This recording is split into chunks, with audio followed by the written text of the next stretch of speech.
Oh yeah, it would take away the buffs from the rock because of the Patriot, and then I just win on Death's Domain. This is obviously it. Are they gonna take it? It's tenuous because they can't play Ultron. They cannot play... They want to play something to get the Ant-Man up. Oh! Ooh, the Brood. Okay, the Brood was really good for them. The Brood was really good for them. But the Green Goblin got stuffed. Storm cancels the Patriot buffs and the doubling from the Ant-Man. And then Hazmat takes us in. Let's go!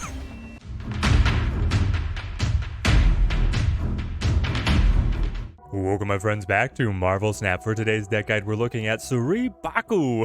I never thought that I was going to be playing M'Baku unironically, but this deck is good. It was showcased by one of the channel members here. I've made a couple modifications to add my own flavor to this version of Cerebro 2s, which is the core of the list, and the most important addition here is the Lockjaw.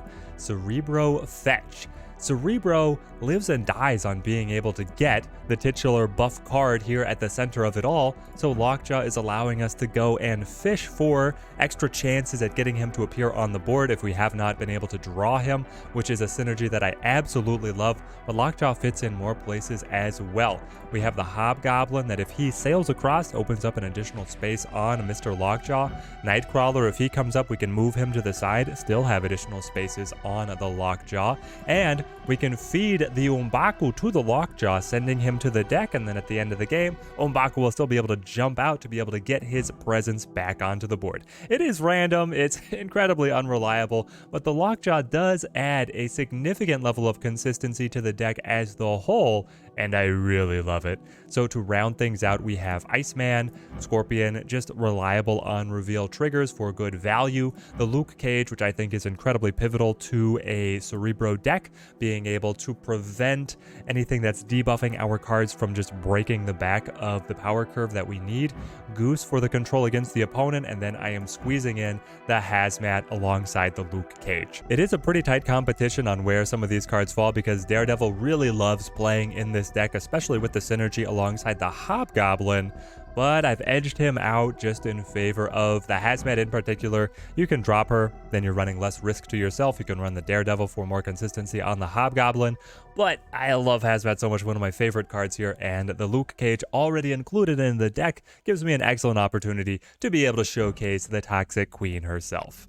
Diving in here for our showcase, if you guys have seen any awesome Cerebro decks that are a little bit off the ordinary, you're going to have to let me know about them down in the comments. And we are thriving on this opening set of draws. Look at this.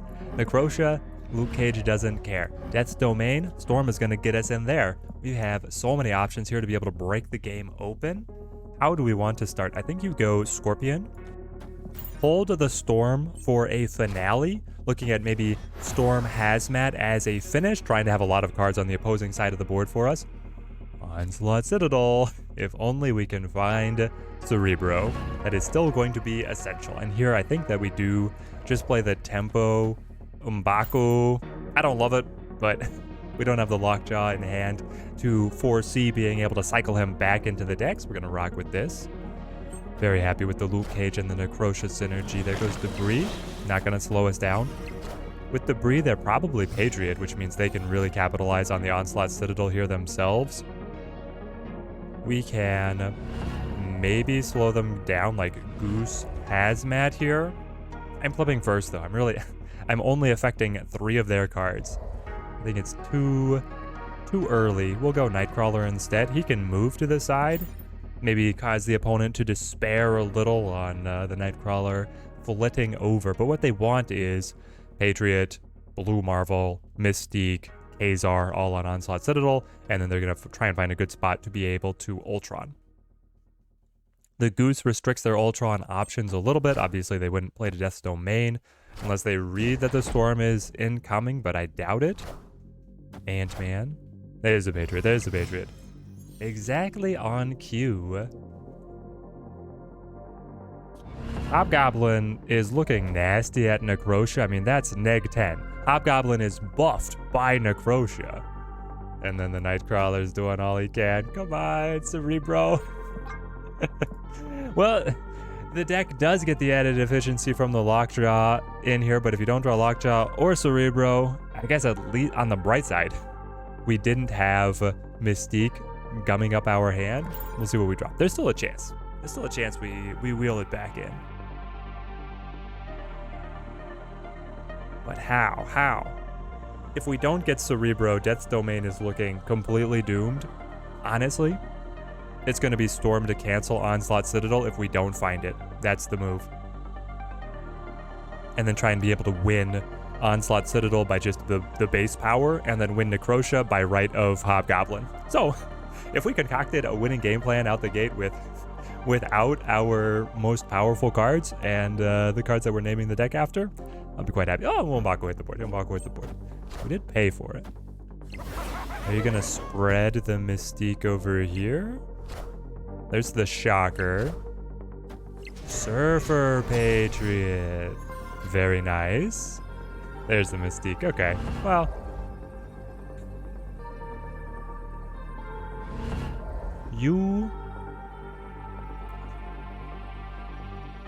I don't know. I don't know what to do. I can add 4 points. Not a lot. Oh yeah, I would take away the buffs from the rock because of the Patriot, and then I just win on Death's Domain. This is obviously it. Obviously it. Are they gonna take it? It's tenuous because they can't play Ultron. They cannot play... They want to play something to get the Ant-Man up.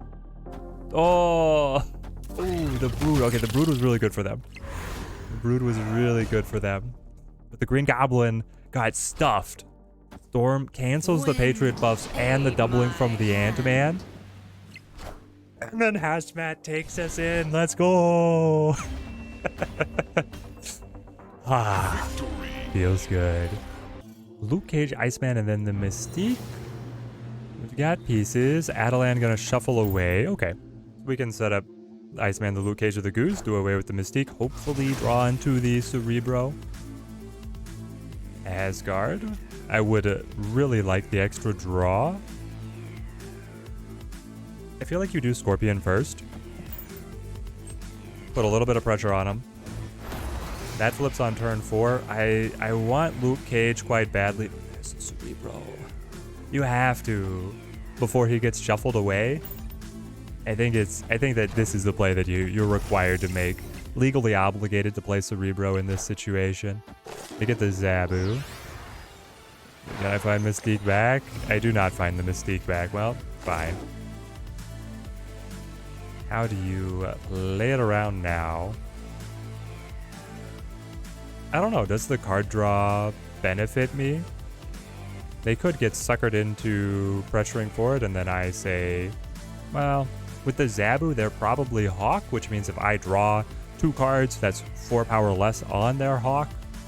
So the Goose doesn't actually control anything with the Zabu in the regards of them being a Zabu 4's emphasized list. They usually run the Devil Dinosaur as well. We would be able to clip that. So maybe it's like, I'm going for the draw. So I play you. Do I play Nightcrawler now? I suppose so. They can play Storm, Luke Cage together, move the Nightcrawler later. Open up the board space. It is the Hawk. And we still get the draw. Lockjaw Baku. Here goes nothing. Lockjaw. Cycle you. If Hazmat comes up, great. We hold the Luke Cage. If Hobgoblin comes up, even better.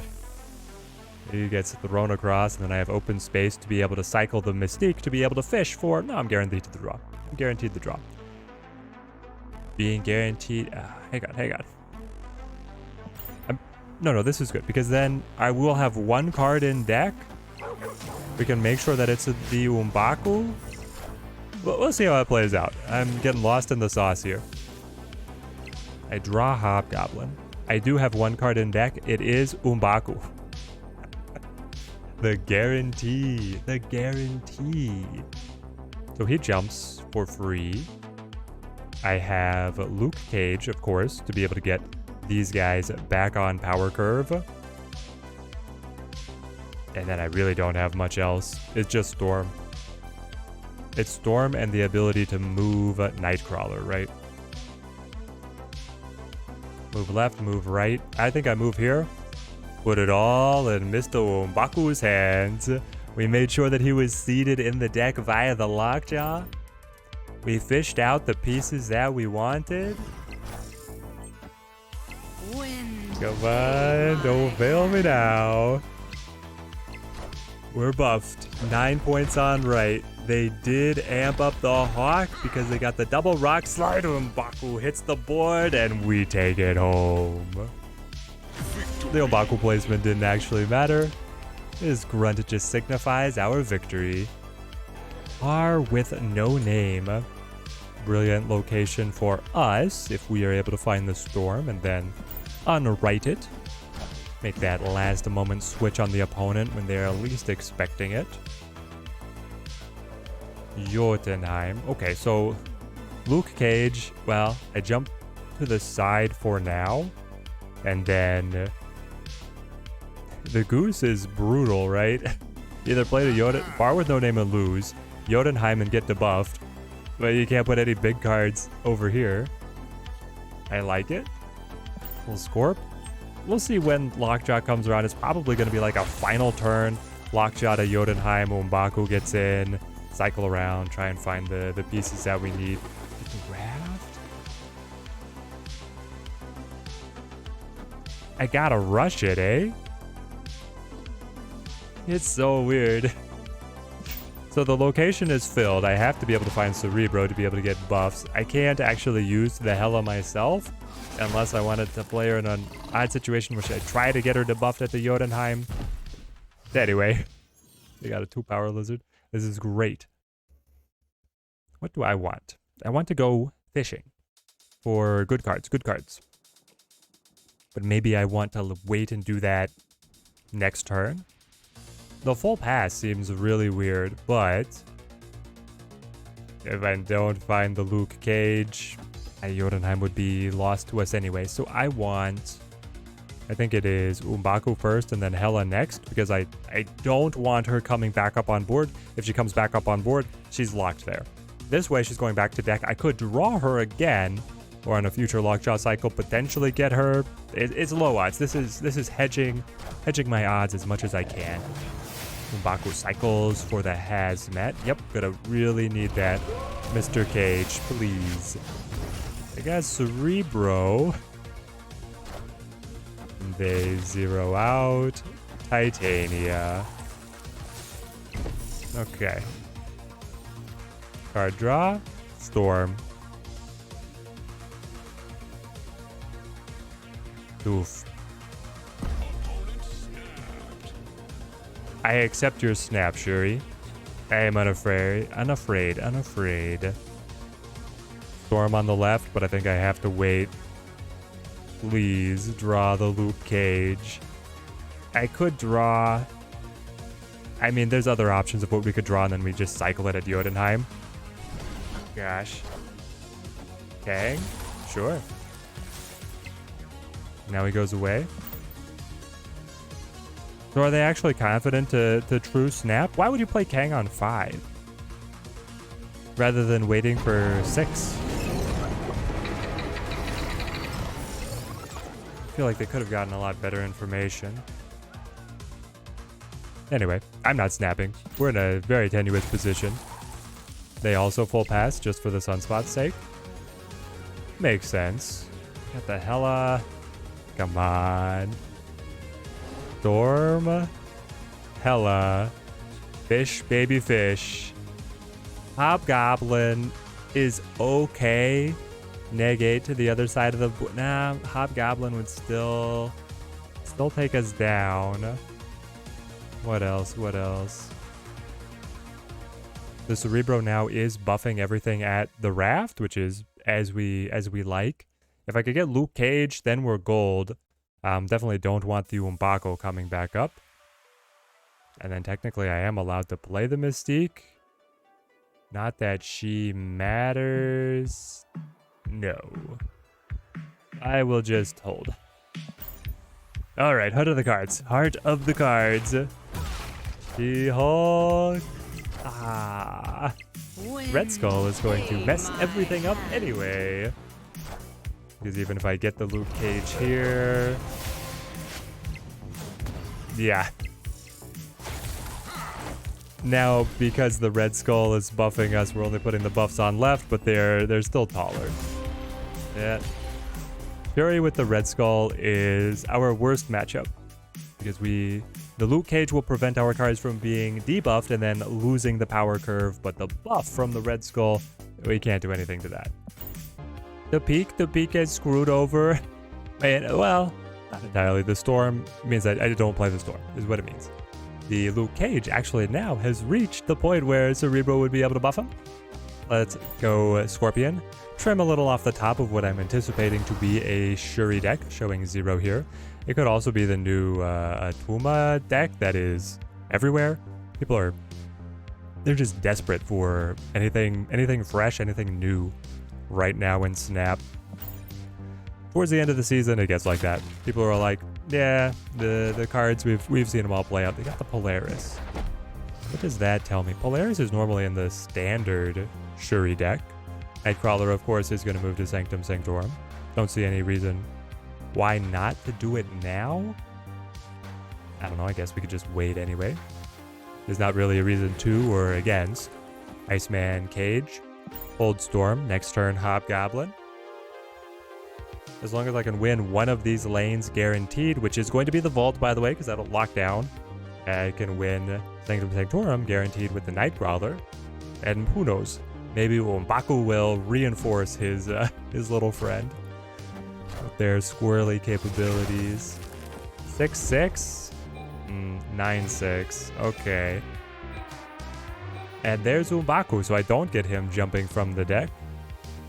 Maybe we... Oh, I can't play because of the Goose anyway. Of course we go Hobgoblin down mid. It's where we have an advantage anyway, rather than playing into where we are losing. Vision. Yeah, Vision tops the Nightcrawler every day. Every day of the week.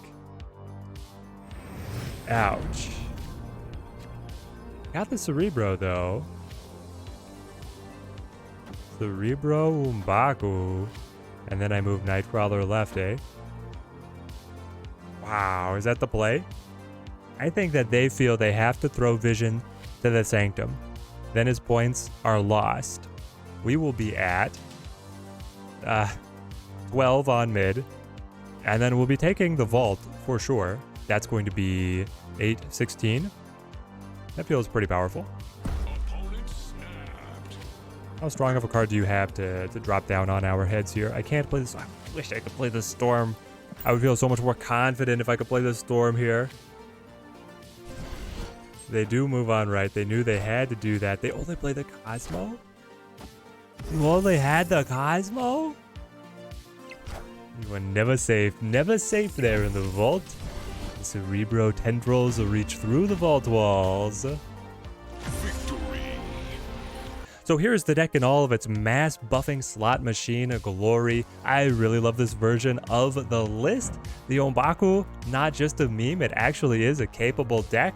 Now, the Cerebro deck, it is just mid-tier in the meta, and there are two other versions that compete very heavily with being the best version of Cerebro. The Cerebro 3s has a lot to recommend it, and then the classic Cerebro 2s is able to fit in the Mr. Sinister and the Brood to get more effectively get lots of bodies to the board to get buffed, but this version of the deck is able to more consistently find Cerebro to give any buffs, so it's a give and a take. We're going to have to see where things end up settling on this guy, and also have to see if Red Skull continues to dwindle in the meta. That's a big deal for this deck being more effective. If you guys pick it up and give it a go, I hope it earns you many cubes on your climb up to infinite. Till next time, thank you guys for watching. Keep on snapping.